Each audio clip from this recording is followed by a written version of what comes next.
Welcome to Wednesday Night Big Blue Breakdown with your host, as always, Matthew Lyle, joined here by Michael Buckheister III and Christopher King of the Hill. How are we doing today, gentlemen? Doing amazing. Doing good. I didn't know that old Bucky there was the third. Well, he is now. I mean, this is something I've just started.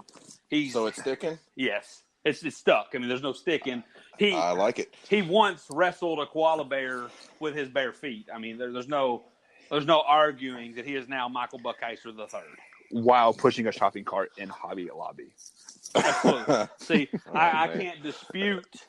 I can't dispute anything he said. So, as we were talking about before I came on air, I am going to make this a formal announcement to the listeners out there. As of December 12th, Tom Brady Day, 12/12, Matthew Lyle has decided and committed to growing a mullet. It's happening. As we talk, Okay, all right. As we talk pre-show, buzzed on the side, racing stripes, due to Chris's King of the Hill input, 3 on the right side, racing stripes That's on right. the left, with maybe even the Winston Eagle on the other one, Marlboro Man. Marlboro Man, the Marlboro jacket on top. I'm really feeling this. You guys just need to picture the Boz back like the 80s when he played for Oklahoma, when he had the the red and white stripe on the side of his head. That's exactly what he's going for. I feel like the Boz, which I like that, but I feel like the Boz was more military crew cut on the top. I'm more, I have to go spend all my Marlboro points. What? They don't even do that anymore, do they? No, but we're taking it back to the 90s.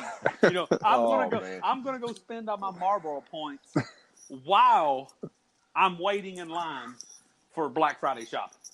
All right, man. Well, if you do that, then we have to cruise town and crank some Billy Ray Cyrus. Well, once that's done, In my Ford Ranger. well, we have to. Let's roll it back. Once that's done, while this masterpiece is growing and developing, running down my neck into my spine, I will be saving up for a 1988 Trans Am T-top. Oh, Lord. Well, look, dude, on behalf of all the bald guys in America, because I can't grow hair on my head anymore, I want to see this happen. And just to add to the fact, if you guys want to help support Matthew Lyle's future dream here of buying that Trans Am and growing the mullet, be sure to go ahead and share this podcast too. Help him out. See, there you go. There's Mike once again coming in with a selfless plug. I love it. Let's get going. He's the king of that, man. He's awesome. He is. You know, we would be out there. You could be talking to him just on the side of the road, and he would just start selflessly plugging. You can talk to a homeless man, and it would be like, hey, if you want this homeless man to have supper tonight, come on over to this tin can and put $1 in it. Exactly. No joke, dude. I saw one earlier that had a Big Blue Breakdown T-shirt on. Loving it. Probably got that at Goodwill because I don't think they sold very well. Right. No, I don't think so. I don't think they did. Well, that's why the silhouette needs to be me with a mullet. Oh, Lord. Here we go. Just future. Speaking of which, we do have Big Blue Breakdown shirts for sale in the description, guys. See, once again, look, Mike is plug-a-mania here. That was me fishing, man. I baited the hook, threw it out there, and he bit. Then I was naive. I was the one walking into it blindly, caught off guard. Not a problem. Me and Chris are on the same link now, Matt. You definitely need to step up your game a little bit. Hey, I'm over here steering the show in one direction. You guys are just the kids in the back seat fighting. And I guarantee you, he has a bag of Doritos in his lap right now. It's Cheetos, and I'm naked in a beanbag chair. See, we're taking it too far. Look, okay, reeling it back in. Big news of the day. Pump the brakes, fellas. Big news of the today. Quade Green decides to transfer. I'm not surprised that it happened. I am surprised it happened mid-season. You saw his minutes and his role dwindling. I'm going to start with you, Chris. What's this mean for the program? Are you surprised this happened? What's next for Quade, and what's next for UK? All right, man. I'm a little shocked because, like you said, I wouldn't have saw this coming mid-season. I definitely would have seen this happening maybe at the end of the year. Does he have a list out of potential places he's going? What, Villanova, Washington, something like that? Washington seems to be the top point. I've heard Washington. the kid is from the Villanova, Philadelphia area, and That was going to be my next question. And, Where is he from? And he just feels like a Villanova guy to me. Okay. And a team that's starting to make a little bit of traction is LaSalle too. So I'm not for sure if that's his hometown school or what, but they're starting to making a lot of noise. All right, Chris, back to you. Well, what's next for us? I guess it's next man up. I don't want to say that this isn't a big deal because losing you saw his minutes dwindling, his role was dwindling, so I guess you kind of saw it coming. You could say that you saw it coming, but I don't. It's going to be that next man up mentality, and we're here in 3 weeks or a month or so when March comes rolling around. We're not even going to be. This won't even be a discussion anymore. That's what I think happened. Mike the third, do you? Okay, well, this is not a surprise to me at all because I believe it was last June or July. There were some rumors floating around that he was wanting to switch schools because he wasn't happy with him not being the man and being moved to a shooting guard because he wants to be the man on the ball, passing it, assisting it, that kind of thing. So this is not a surprise at all. I believe he only played 5 minutes against Seton Hall last week. And as far as the UK program, this helps us in the long run and in the present day because now we aren't shuffling through 4 guards. We're only shuffling through 3 guards. So you have, Ashton Hagans and Hero and quickly now can really get in a groove in a game and we don't have to worry about that sophomore on the bench not getting time, maybe causing a little controversy in the locker room because he's not getting his minutes, that kind of thing. So as far as the UK program, yes, it sucks losing a 5-star All-American, but at the same time, this helps us tremendously in getting Heroes and Hagans, all those guys, some more quality time. So this doesn't surprise me. I actually saw this kind of coming. I did not see him transferring mid-season. I didn't really see him transferring at this point. I just saw him going pro because Cal, aside from 2015, Cal hasn't typically played a lot of guys. And there was some rumors and some murmurs that there's 10 guys on this roster that he could play this year. But Cal historically likes to play 7 or 8. And when we came out and got thrashed by Duke and come to find out we wasn't the Bahamas Wildcats, I started realizing Cal was just going to go with 7 or 8 guys, that he was going to start to trim out the 2 of the 3 guards. One of the 3 guards wasn't going to make it. One of the 3 big men aren't going to have a spot. So that's another shoe I expect to drop. This clearly has paved the way that Hagans is going to be the defensive-minded point guard. Quickly is going to be the offensive-minded guard. Tyler Hero's your shooter. Keldon Johnson's always going to have a spot on this roster. P.J. Washington's the muscle. Reed Travis is the leader and the muscle. So now it just comes down also to, is it going to be E.J. Montgomery or is it going to be Nick Richards? I think E.J. Montgomery, as the conference play develops, E.J. Montgomery is going to find his way into rotation. So Nick Richards is going to be the next guy who finds himself not playing much. Well, and then speaking of which, when Quade Green was kind of starting to make headlines, Nick's name also started to come up as well. So do not be surprised if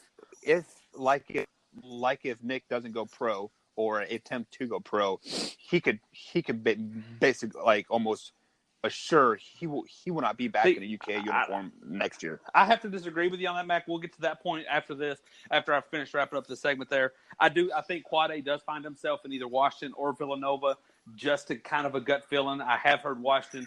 Villanova's my own thing. He just kind of fits the personification of a point guard that they usually have, that when he's a senior in the Final Four putting up 20 points, the Charles Matthews of Villanova, if you will.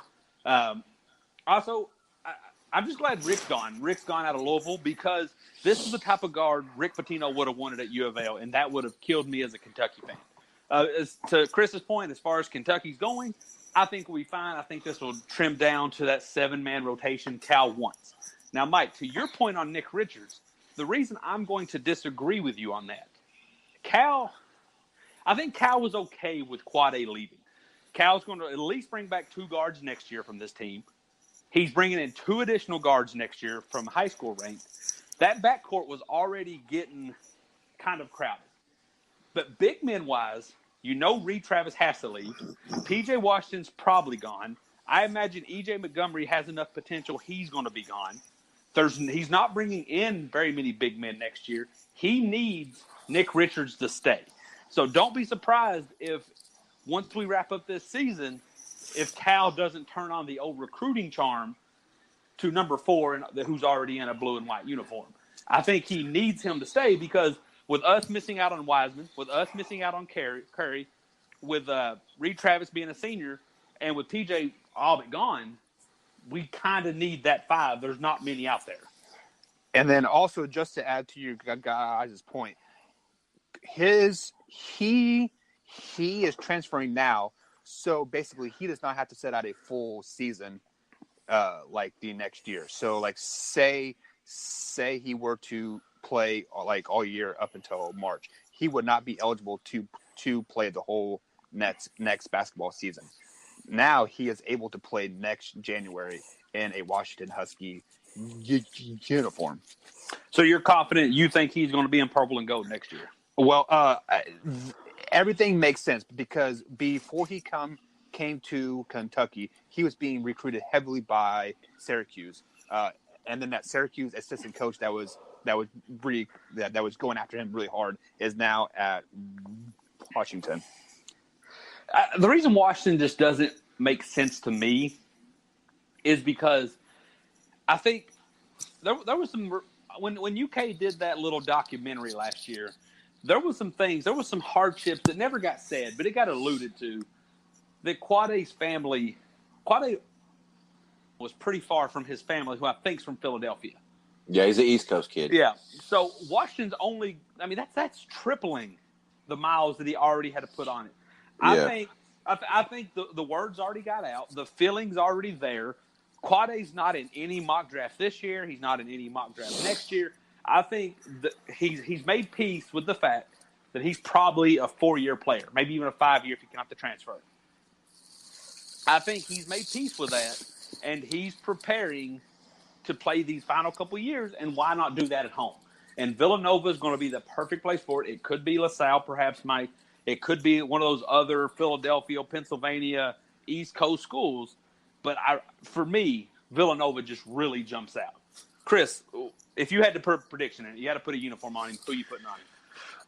I like that Villanova pick. LaSalle makes the most sense because, that's home for this guy. Anywhere East Coast. Villanova, like we said, is a good pick. Maybe even Connecticut. Would you think UConn would maybe?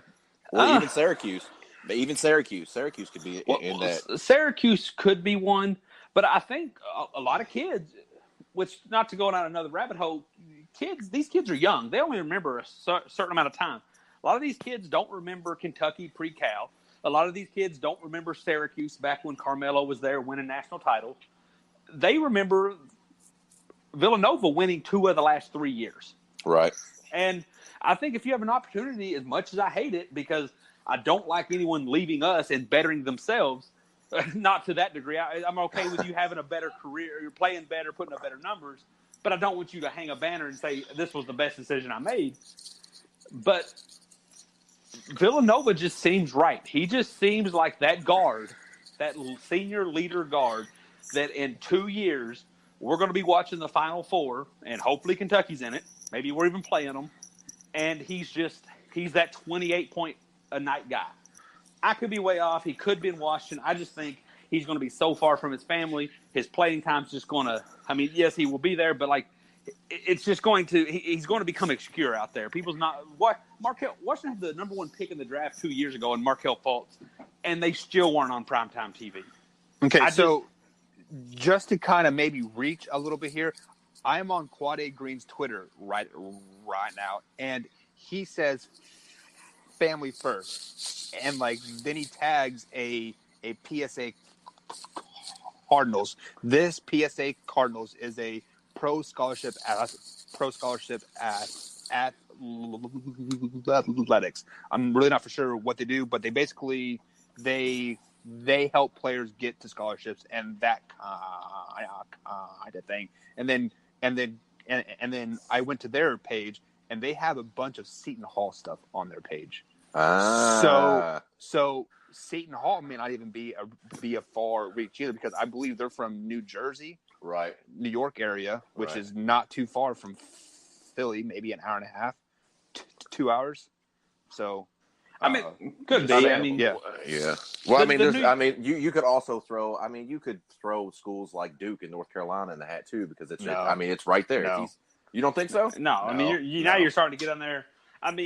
Because Duke and North Carolina is the same boat he's in at Kentucky. The freshman they got coming in next year is probably going to be better than him. He's equally as far from his family. The playing time is going to dwindle. Duke's churning out NBA players like we are. If you're going to do that, you might as well stay at Kentucky. Yeah, I think one of those Atlantic Coast markets is going to land him. Speaking of, great segue, Mike. It's like you knew what we were doing. Speaking of Seton Hall, we played them Saturday. It was a tough game. First half, we played really well. I thought the first half showed we were the much better team. We were getting every shot we wanted.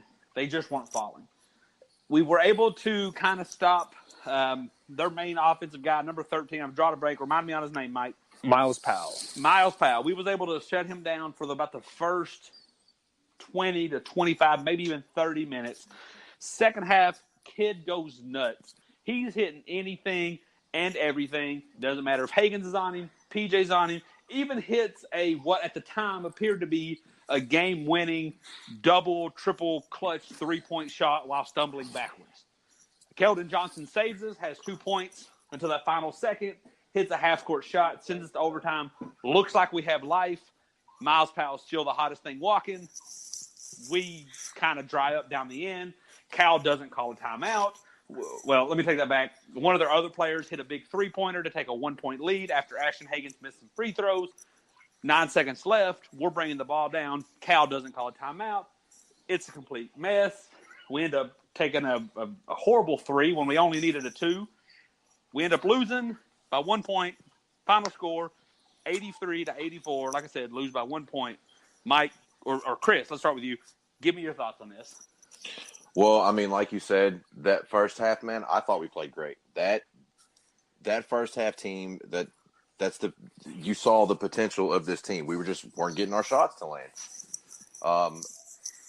If we hit every shot we took, we wouldn't have been in the boat or situation we were in the second half. Second half kind of came out a little flat after halftime. I thought we did anyway. The whole timeout thing, I was reading an article today that Coach Cal was talking about, that he had a play in mind or some situation in mind that he wanted to implement there for that last few seconds of that game. And he went over it in practice, and it took them like 6 times to get it right. So even if he would have implemented it in the game, they probably still wouldn't have got it right. Did any of y'all see that? I know roughly. Well, I didn't see the part about the practice. I know he had a set play in mind when they called the original timeout or the timeout before the shot. I think it was after Ashton Higgins' free throws, but before Seton Hall took the lead back. Right. I didn't see all that. But MB3, I know you're passionate about this. What you got? Well, just to recap the game there, like I believe it was like 6 or 7 minutes left in the game, and me and my wife and my brother-in-law kind of look at each other like, this is a boring game. Like, I believe it was like 38-36 or something like that. And then that last 6 minutes, like every shot was falling. It blew up. Like every shot was falling. It was just like it turned out to be a great game. And then they hit that last second 3 to put them up, which is a quote unquote game winner. And then we're all kind of bummed. And then Johnson hit that half court shot, and our house just erupted. Like, it was the most exciting thing in the world. So now we flash forward. We're going through the overtime, etc. And okay, so So I want to give a perspective that like we all thought should have happened after the ball was inbounded. There was like 8 or 9 seconds left, and Higgins has the ball. So I do agree that Cal shouldn't have called a timeout if Higgins would have just went straight to the basket and like he drove and he got fouled. But the second that Higgins walked the ball up the court, as soon as he passed half court, a timeout should have been called, because clearly these young kids, they did not know what was happening. So as a coach, it is your job to call a timeout, get everybody on the same page, and then execute a play to win the game. So people are like Matthew has really said, like, hey, this is what Cal does. He just lets he just lets these kids play. But it almost seemed like Higgins was scared to do anything. Right. And so, and like as soon as he was hesitating up at the top of the key, we should have called a timeout. I believe there's still 5 seconds left at that point, and just settled everybody down. Like they looked scared and lost in that last 9 seconds of the overtime. Well, maybe he was in that. Coach Cal was in that mindset that, I mean, as a parent, you get in that mindset where you kind of want your kid to make a mistake so they kind of learn from it. Maybe he's in that mindset where he's still trying to see these kids make these mistakes so they can learn from it. I honestly would rather have something like this happen early in the season and not have an epic meltdown fiasco with the timeout like shades of Chris Webber, Fab Five, in a national championship game. I'd much rather. We had 2 timeouts though. So let me dive into this a little bit. My thoughts on it. Obviously, the first half, you could say this about every game. If the shots would have were falling, we would have won. But I don't think that's a fair assessment of this game, because we had some really good-looking shots. They just didn't find their way in. Seton Hall, they had good-looking shots too, so that can go like either way. But I mean, I'm not worried about Seton Hall. I'm worried about me and my team. Yeah. If this team starts putting up points, the way we can play defense in stretches, I think that's a national championship team.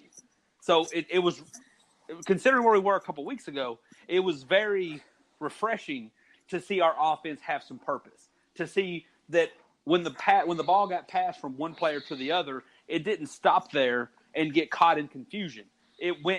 Each pass had a purpose. Each cut had a purpose. And that was very refreshing for me to see, even though they weren't falling in.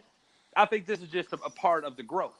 I think when you get to end of February, early March, those shots start falling, and we got a different ball game on our hands. End of the game. Let's go timeout talk. This is what Calipari does. So yes, to Chris's point, the players are like kids. What's good for your kid isn't good for my kid. What's good for my kid may not be good for your kid.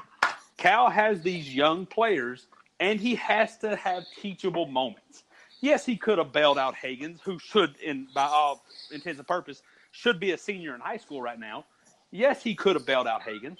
Yes, he could have pulled him over on the sideline, calmed everything down, talked through them, drew up a fresh play.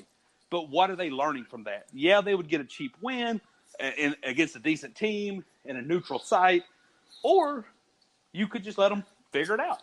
And then that way, when March rolls around, you say, look, guys, remember Seton Hall? Right. Remember the fear you felt? Right. Remember the chaos you felt? Listen to me now and learn from this. You got to push them out the nest, In 2014, this same thing happened. We found ourselves in LSU in a blizzard game where the Baton Rouge was half filled. We were down. We trailed the entire game. Aaron Harrison hits 2 big 3-pointers, gets us down to like 4 or 3-point lead with like 30 seconds left. Still easily could have chipped away. Cal tells him to back off. Cal's ready to go home. He says basically the way I got from the feeling of that game, we've came to do what we came to do. Let's pack it up and go home. Also, within an hour and a half of the end of that game, Calipari was in Indianapolis recruiting. Cal had things to do that day. I don't think he was trying to play another 5-minute game. He said, I got an opportunity to teach my team. Either we're going to come down here and jumbled mess, which we did, and we're going to take a loss, and, man, I can teach my guys from that. Or we're going to come down here and luck our way into a good-looking shot, and we can build from that. This is what Cal does. He's done it with every team. It's how they develop in November and December, and they're better for it in March. I don't think this is any different. I didn't expect the timeout to come, and I wasn't surprised when it didn't. Play defense in stretches, I think that's a national championship team.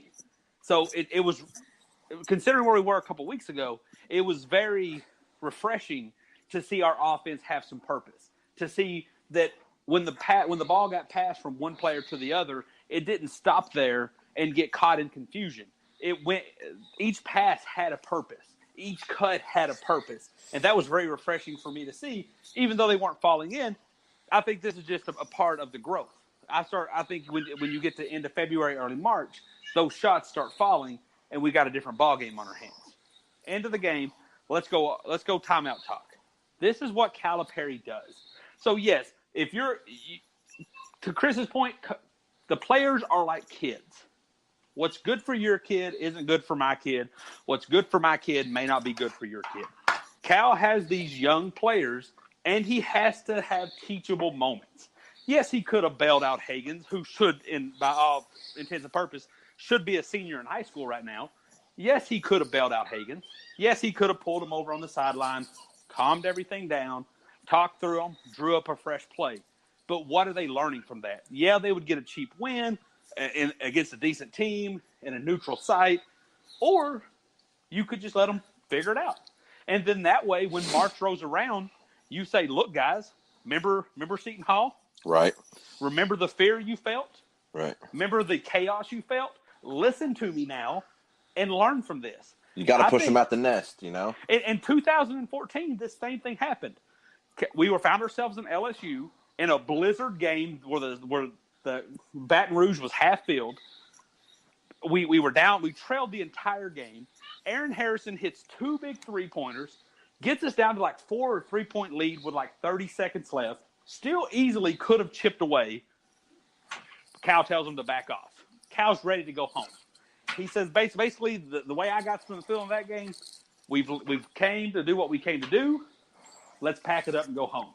Also, within an hour and a half of the end of that game, Calipari was in Indianapolis recruiting. Cal had things to do that day. I don't think he was trying to play another 5-minute game. He said, I got an opportunity to teach my team. Either we're going to come down here and jumbled mess, which we did, and we're going to take a loss, and, man, I can teach my guys from that. Or we're going to come down here and luck our way into a good-looking shot, and we can build from that. This is what Cal does. He's done it with every team. It's how they develop in November and December, and they're better for it in March. I don't think this is any different. I didn't expect the timeout to come, and I wasn't surprised when it didn't. Any other thoughts on that before we move on? I just feel like once Higgins looked lost and confused, and I think it was PJ was trying to set a screen up at the top of the key, and just like everything was just a scrambled mess at that point. Like you as a coach, yes, it is a very good teachable time, and you learn from it down the road. But at the same time, you need to be able to trust your coach to bail you out of that situation. But I don't think that's why you come to Kentucky. You don't come to Kentucky to be babied for 3 and 4 years. You come to Kentucky to be pushed to the very best, because you know that if everything goes well, you're just 6 months away from the NBA. And you know what's not going to happen in the NBA? A timeout when you look scared. You look scared Right. in the NBA, you find yourself on the bench. I totally do not agree with that at all. Like, you see NBA coaches calling timeouts in every time if that situation happens. The NBA, yes, you do. No, not every in big games. Maybe in the NBA playoffs. Yeah. I've seen coaches with a 10-point deficit with 5 minutes left in the fourth quarter go to the locker room. Pull the entire starters. The NBA does not care about any game prior to March or April. So to say that you see that every time, no, they let them struggle. Yes, if it is if it is a 2-point game or a 1-point game with 9 seconds left, and they are pushing the ball up the court, and they lose their focus or just something happens, you see a timeout probably 99% of the time. Well, okay. Well, so let me get to the biggest point of your. I don't agree with that because I watch a lot of NBA, and a lot of times they just, especially these bad teams, like when De'Aaron Fox's rookie season with the Kings, when they were god awful. I mean, they still are, but they were really god awful that year. The coach sat back and let him just do whatever for about the first 6 months of the season. Or I guess that's probably an exaggeration. About the first half of the season. We are talking about the last 10 seconds of a that's what I'm talking game. about. That's what I'm talking about. It'd be a tied game. It'd be down 1 point with 10 seconds to go. De'Aaron Fox running around like a bull in a china shop. Coach over there sitting with his arms crossed. NBA's a different beast, dude. They don't care about these first 6 weeks of the season, first 3 months. But to your point, real quick here, Chris, if Hagen's teachable moment, if Hagens was scared, why didn't he call the timeout? Because the coaches can't call the timeout. It has to be the player. That's what I was just getting ready to say, man. If he's so scared, call a timeout. Boom. Now we got another teachable moment on our hands. Right. Well, that's what I was fixing to say, man. If he was so scared and didn't know what he was doing, either pass the ball to someone that did or call the timeout yourself. Because Cal could not have called a timeout once the ball got inbounded. He could have very easily have yelled at the player that was sitting right next to him to call a timeout. Okay, well, if it's that easy, then I mean, but like I said, this isn't what Cal does. Love it or hate it, this isn't what Cal does. Cal didn't bail out the Harrison twins. Cal didn't bail out John Wall. He didn't bail out Brandon Knight, Marcus Teague. He didn't call a timeout on the Christopher or the Chris Watford shot at Indiana. Yeah, but in all honesty, though, those players that you just mentioned are way more talented than. I would disagree on way more. I think John Wall and Brandon Knight maybe. John Wall definitely. I think Ashton Hagens and Brandon Knight might be a little different, but I would take Ashton Hagens over Marcus Teague or any of the Harrison twins. I can't agree on that, but I mean, what's Marcus Teague? Look at Marcus Teague's numbers and go back and watch. If it wasn't for Anthony Davis, Marcus Teague was getting beat quite often. It was Anthony Davis cleaning up after. I mean, if the game had different implications, if we were deep into March or in the SEC tournament or something, then it would have played out different. But I mean, there are so many ifs. There are way too many ifs. If this, if that. It's too early in the season for that, man. And Cal's on record for saying the only thing he cares about is seeding in March. And I'll be honest with you, from watching a lot of Selection Sundays, this game is one of those fall in the crack games. Losing to Seton Hall, which is probably going to be anywhere like a 5 or a 6 seed. A non-ranked Seton Hall. Right, but losing to Seton Hall in New York isn't going to make its way into the bad loss category, and it's not going to make its way into the good win category. This is one of those few games. Often Louisville finds, our games versus Louisville finds them way. This isn't like losing to Robert Morris or Gardner Webb. This isn't going to, you're not really going to see this down in the bad loss. But even if we would have beat them, it's not one of those games that find itself in the big wins. Those are typically reserved for Duke, Kansas, top 10 ranked teams. Right. And once we get into SEC play or if we win an SEC tournament, no one is even going to talk about this game anymore. People's not going to talk about this game the second the Utah game ends, because either we're going to go out there and take care of business and we're winning, or we're going to lose. Or we're going to lose, and now you got a lot more things to worry about than losing to Seton Hall, because now you have that bad loss. Right. You know why I'm so upset about this loss? Why? Because I am tired of Louisville fans saying, "Oh, we beat Seton Hall. You guys lost to them. That means we're going to kill you guys." Well, first off, you only got to deal with that 3 more weeks. Yeah, right. And y'all lost to Marquette. Like, if you're worried about Louisville, first off, if you're worried about Louisville fans thinking you're in a losing battle no matter what. But they lost to Marquette. They're a pretty good team. I saw them play against Kansas State. They're a pretty solid team. Kansas State's horrible. They lost to Tulsa. You shut your mouth. Dude, they lost to Tulsa. You're opening the door. I don't care. Matt. And Marquette got beat by Indiana by 30 points. But also, I believe Marquette and Indiana handled Louisville. Now. And Indiana handled Louisville. That was a good game, though. I mean, again, man. There's too many ifs. There's so many ifs. I am not worried. Marquette is a much worse loss than Seton Hall. losing to Marquette by 5 points or 1 point, whatever they lost by, is worse than losing to Duke by 34. I'll be on record and say that right now. But just to what you're saying there, the Marquette, I believe they're ranked 17th now. Only because they beat a 12-ranked Wisconsin team, which is probably overrated. And they beat Kansas State. Which is trash. We're going to have issues here if you keep that up. But Tulsa, like, if you want to refer to that Tulsa and Kansas State game, Kansas State shot like 16%. That game sounds like a trash team to me, man. Okay, just so I mean, like, I understand this is a Kentucky show. It is, so we should not talk about nothing positive but Kentucky. Don't come in here with no Kansas State or Michigan love. Hey, dude, come on now. No, if it ain't about me, you, and Big Blue, it ain't about we ain't talking about it. Like, I mean, this ain't a Kansas I'm just saying. State show. Kansas State beat Big Blue last year, and they didn't lose anybody. Look at it. Nobody's listening to this show now after you said that. After you brought that up, they are done. They are shutting this show off. And there go the plugs. Exactly. Winston Cigarettes isn't even going to sponsor us anymore, let alone anybody sharing it. You might go back. I mean, Mountain Dew was knocking on the door. Yeah. We had the homeless guy in the Big Blue breakdown shirt. Not even now. Like, he's done with it. All right, moving on to Redemption Saturday. Man, it feels like football season solely in the fact that we only play on Saturdays for the next couple of weeks. Yeah. Right. That kind of sucks, actually. It does, but it's Camp Cow time.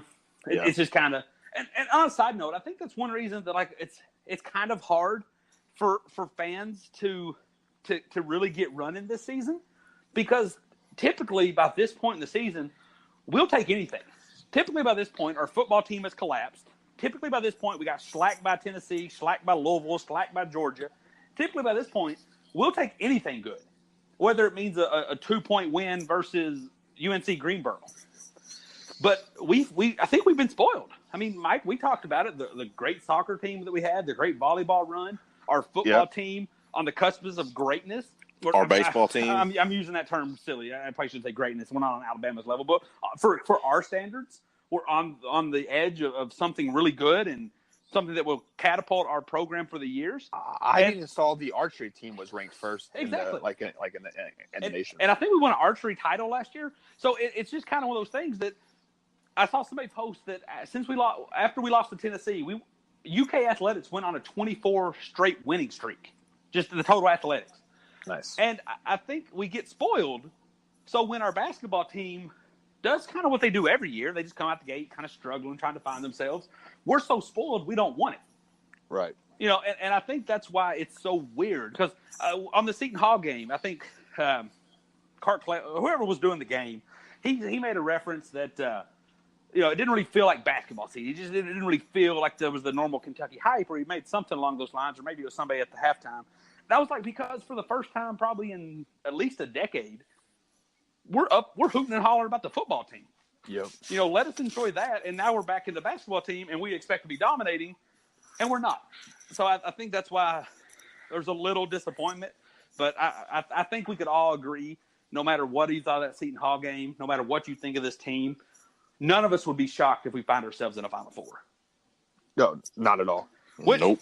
Fun fact, and kind of a scary fact, the reason I think we're going to the Final Four, and it's a good thing and kind of a scary thing to me, is I'm a big fan of history repeating itself. When Cal has a kid who is from a city where the Final Four is being hosted, we're typically there. 2014, Harrison Twins, Julius Randle, boom, we're in Dallas. 2015, Trey Lyles, boom, we're in Indianapolis. This year, Final Four in Minneapolis, Minnesota, Reed Travis from Minnesota. Just say it. There you go. He's connecting the dots, people. I'm getting there, guys. I'm getting there. I love it. Follow me and my flowing locks of mullet. Oh, Lord. And we're there, guys. All right, We're on our way go bald. On our way to Minnesota. Hey, don't you ever wish that on anybody, Ricky Bobby. Don't put that evil on him. What did he say? I missed it. He said, I hope you go bald. That is a horrible thing to say. At least let me have the mullet. Now, if the hair falls out, I'll be like, I flew too close to the sun. I get it. But at least let me enjoy this for a little while. Man, I don't even know what my excuse is, man. I would turn 23, bam, it fell out. There's your problem. Turn 23. It's kids. All right, let's get back on this big. Let's get back on the Big Blue Railroad here. A 5-5 Utah team coming to Rupp Arena to face a 19th ranked Kentucky, 7-2. Everybody knows. What's your expectations for this game? How do you see it going? Christopher Hill III, we'll start with you. The third? You're already there. I'll take the second, but not the third. No. You'll take what I give you and like it. Oh, man, if I had a nickel for every time. All right, don't derail us, Chris. We're so close to where we want to be. Don't derail us. Oh, man, here we go. All right, well, what do I expect? Well, with Quade leaving, that cuts the roster down, and I think Cal.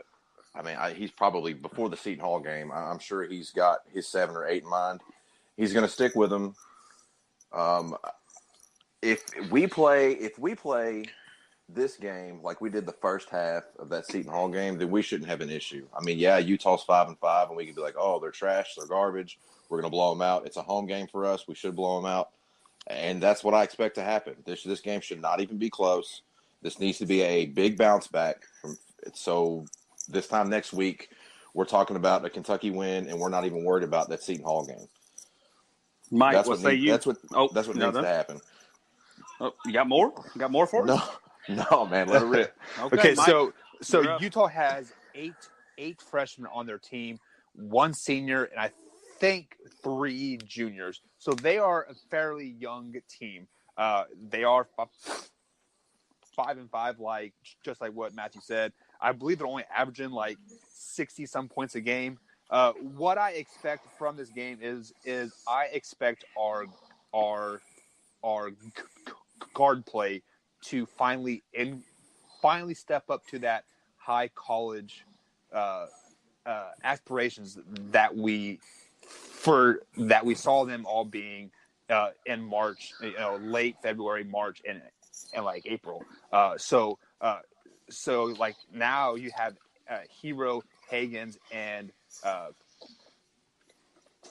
Hickley not consistently looking over their shoulder, saying if I screw up, I'm gonna be on the bench. Now that Quade is gone, I feel that they will start to play more like the leaders that they are meant to be. So that is kind of what I'm looking forward to this game. I don't expect it to be a blowout on the score wise, maybe a 10-9 point game, but Kentucky's just going to look like a dominant basketball team in the end. All right, so let me correct myself here. I believe they're 4-4. I knew they were 500 either way.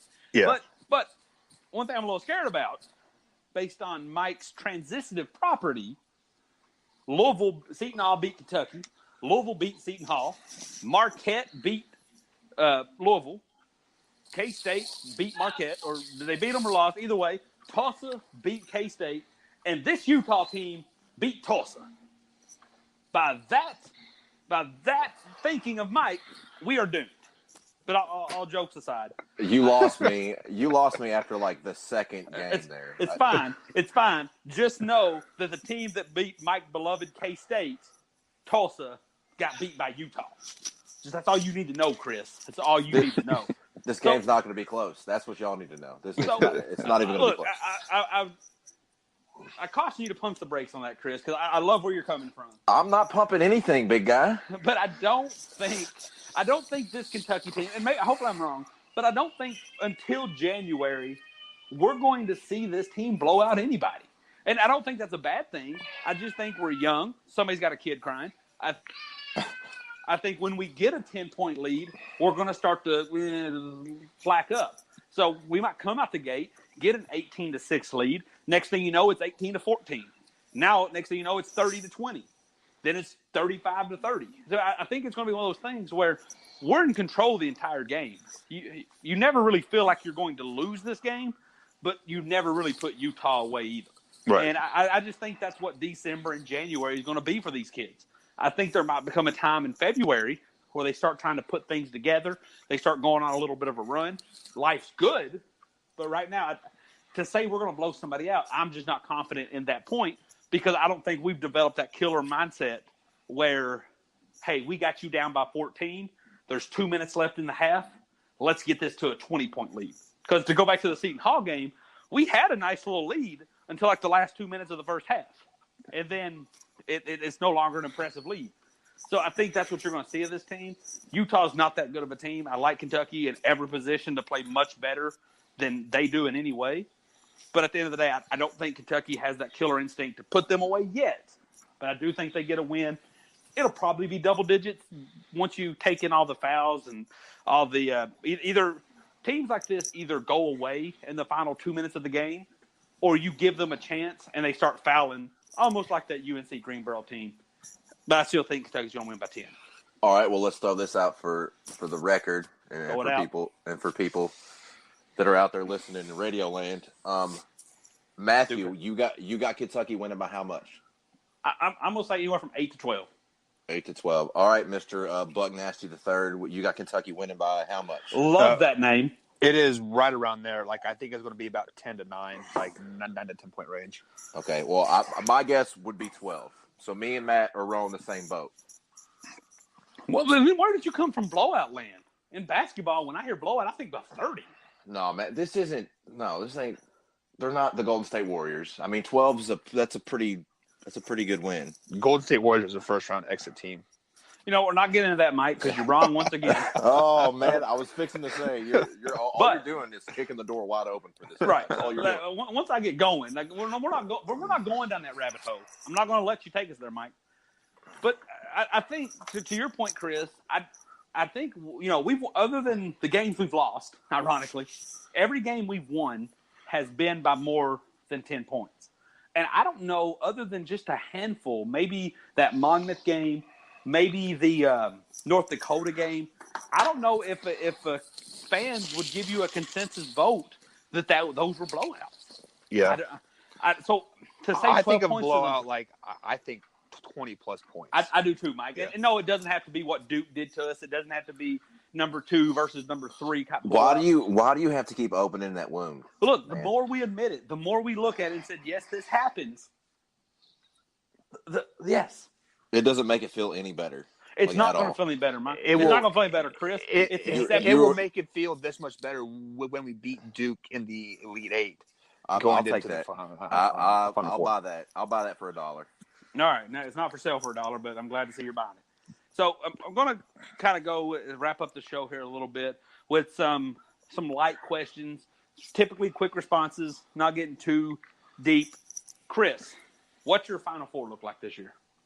My Final Four. Well, okay, Duke's obviously going to be in there. I mean, that's a given. I'm going to say Duke, Kentucky. Let's throw in. I'll be honest with you, man. I really like how Michigan's playing. I know you're going to be like, "Oh, Chris is picking Michigan." That's a stretch. I love how Michigan's playing. I'm gonna throw Michigan in there, and let's throw a surprise team like hell, I don't know. Hell, why not Seton Hall? I mean, hell, why not?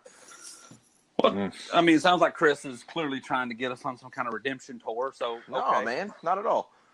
You got to have a surprise team thrown in there. I mean, because it happens every year. I mean, look at it. Look, it happens every year. There's always a surprise team that comes out of nowhere. Mike, who's your Final Four? There's a buzzer. So, Mike, who's your Final Four? So earlier this year, like I had all the big name schools like Kansas, North Carolina, Duke, and I believe Kentucky was they were in there too. Now I'm looking at the Final Four, and I like a lot of these teams out west. You have a Gonzaga that's strong. You have the Nevada that's real strong. So I'm going to say Nevada's going to be in there along with Kentucky. I'm not saying Kansas because I cannot stand that red and blue at all. And I'm going to say Tennessee, and then probably Villanova. I think they get back on track and they figure out how to make it there. Okay, Tennessee. Man, you should have said like Grand Canyon State University or something. So Tennessee just beat a good Gonzaga team. Tennessee's a solid team. They're a veteran team. And Coach I believe Barnes, they're ranked second now or third. I think they're third, because they're not behind. They're still behind Duke and Kansas. But to your point, to Chris's point, I give you Duke. I give you Kentucky. The Seton Hall was just way out there. That's my surprise team, man. You're really surprised. Yeah. Mike, the Villanova thing, I think there's traction there, but everybody loves how Villanova wins with seniors. You don't get to win with seniors until you've lost with freshmen. And I think that's what they're doing now. I mean, they've lost to a Furman team that is actually ranked. They lost to I'm drawing a blank who they Michigan. lost to. No, they lost to they got embarrassed by Michigan. They did. They lost to a really bad team again last night. I'm drawing a blank on who it was. But Kansas State? I like it, Billy. I like it. See, look, the other show. I like it, Chris. You get a point. I ain't gave a point off show. You get a point. Yes. My Final Four, I think we're all there. Duke and Kentucky. We got to go that route. But I'm going to steal one from each of you. I really like it. I don't like it. I hate that they're good. But if I'm going to pick a Final Four team, I think Tennessee's going to be in there. And I think Michigan's going to be in there.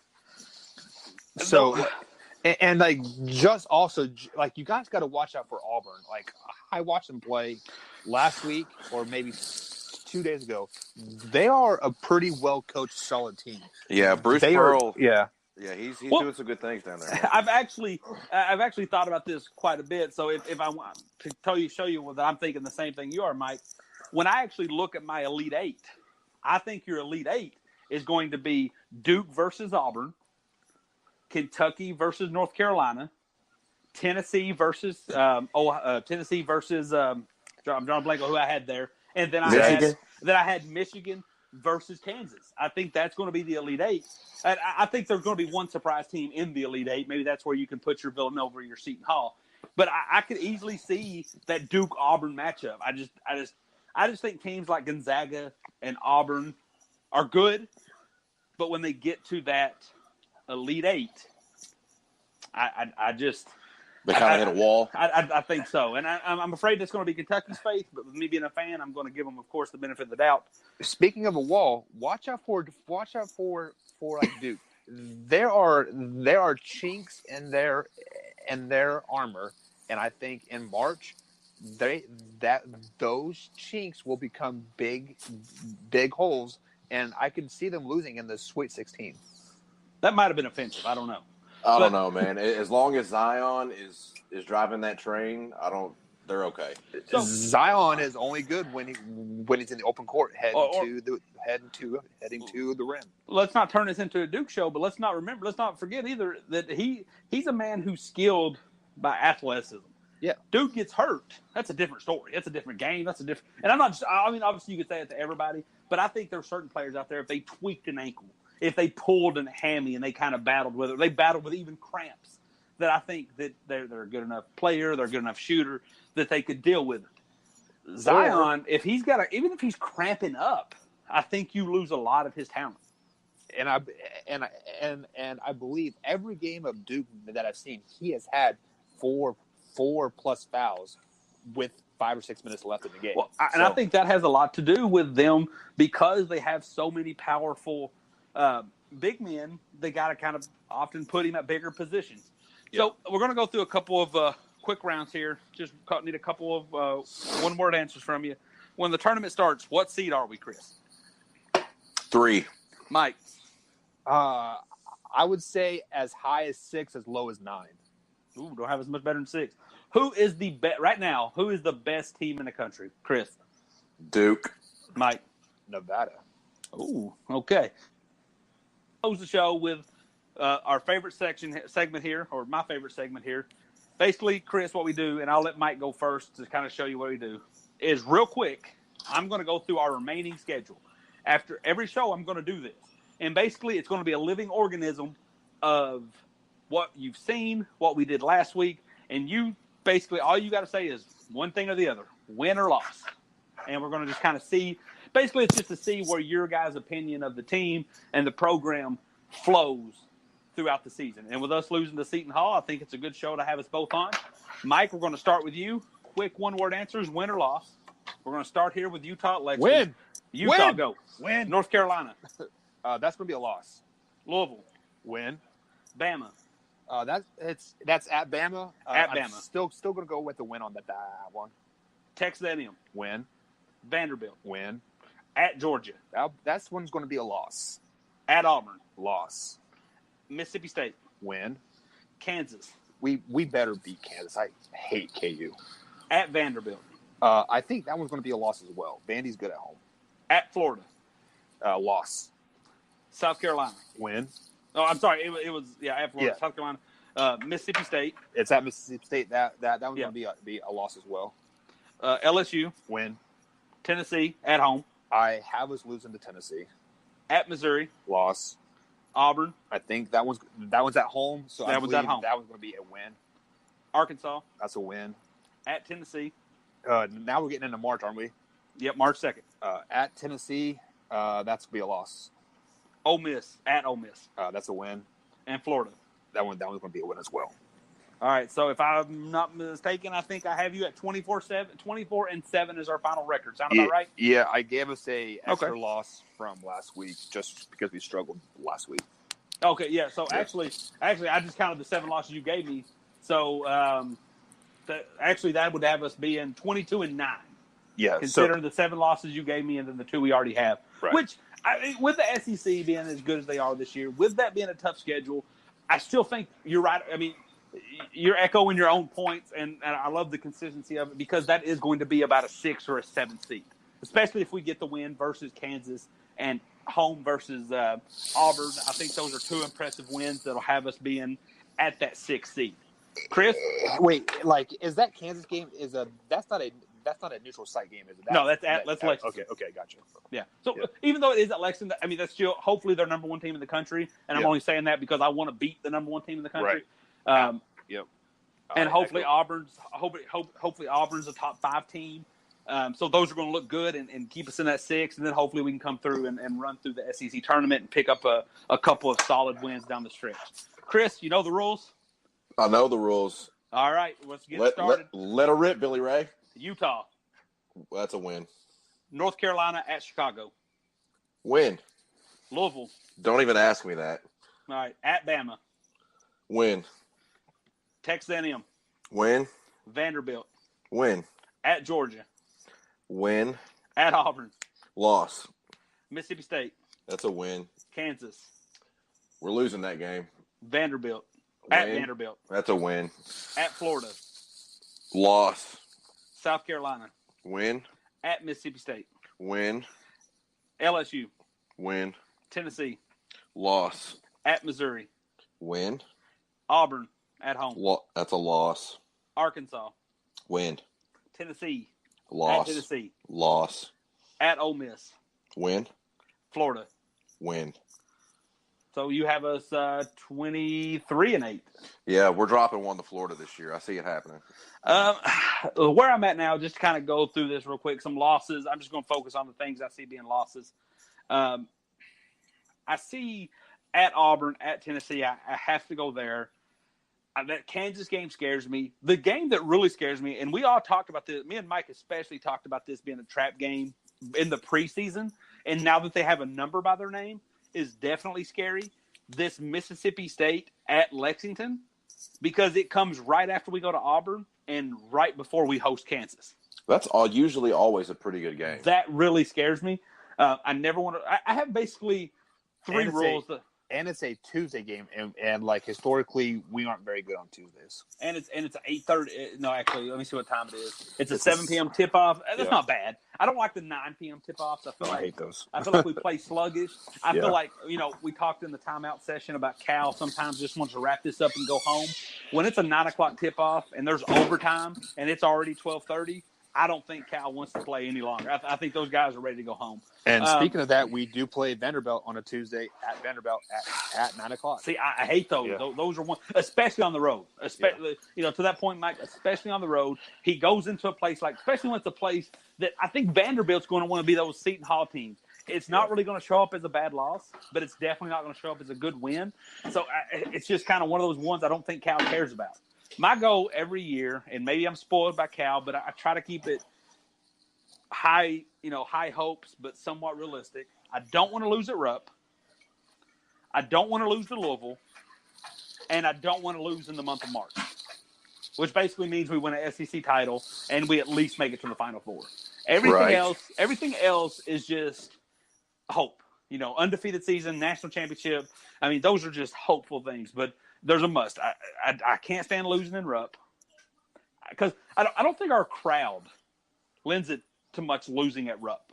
And I'm going to close the show with just a thought, and I want your guys' thoughts on it. If I had won that $1.6 billion, I would have seen how much it took to buy out the lower bowl section at Rupp Arena. The reason I want to do it, and I know I would probably offend, if I did that, I would make all these old people who make Kentucky rich mad, all these alums. But look, this is Rupp Arena is one of the greatest places to play and one of the greatest places to watch the game. I get it. But it's not an NBA stadium. This isn't the Staples Center where there's Jack Nicholson and big-name actor and big-name musician and highly talented rapper. There's not all this. This is a college place. And it hurts me to say this, Chris. It hurts me to say this, but when I watch a Duke game, I get jealous. When I see those kids being inches away from the student section, being surrounding the court, being inches away from the players, that kid hears nothing but those kids chanting. The fact that all the rich older people and their kids get to sit around front, and I'm sure that they can stand up and they clap, but they don't get rowdy.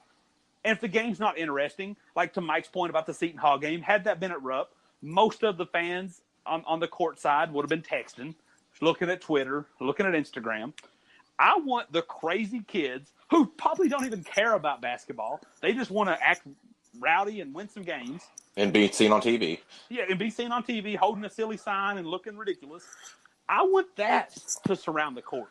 When we got Tennessee, when it's a tied game versus Tennessee versus Auburn versus Kansas, and there's 10 seconds left and it's a tied game and they're trying to inbound it, and it's just so crazy that nobody can hear coaching. The coaches are screaming audibles and adjustments, and nobody can hear anything. And the refs over there counting down to 5, and the kid doesn't remember if they have any more timeouts.